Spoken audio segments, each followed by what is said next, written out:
સુરતના Bestan police station ખાતે આગામી મોહરમ તાજિયા તહેવાર અનુસંધાને નાયબ પોલીસ કમિશનર રાજેશ પરમારના અધ્યક્ષસ્થાને તાજિયા કમિટીના હોદ્દેદારો, શાંતિ સમિતિના સભ્ય, એફઓપી સભ્ય અને તાજિયા આયોજકોની અગત્યની મીટિંગ રાખવામાં આવી હતી, જેમાં મોટી સંખ્યામાં લોકો હાજર રહ્યા હતા।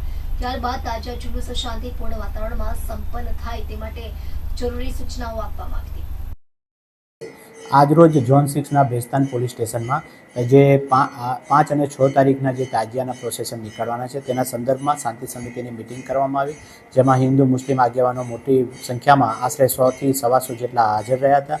તાજિયા કમિટીના દરેક તાજિયાના આગેવાનોને પણ હાજર રાખ્યા હતા। ખૂબ શાંતિપૂર્ણ માહોલમાં મિટિંગ થઈ તથા સમયસર તાજિયા નીકળે તે બાબતની પણ ચર્ચા કરવામાં આવી। દરેકે સંમતિ જતાવી કે અમે સમયસર જે ઉધના 3 દરવાજા, નવસારી બજાર અને જે ભાગળ પહોંચવાનું છે, જે 11 કિલોમીટર લાંબો રૂટ છે, તે બાબતમાં જલ્દીથી જલ્દી પહોંચાય તે બાબતની ચર્ચા કરવામાં આવી અને દરેકે સંમતિ બતાવી કે અમે સમયસર તાજિયા કાઢીશું।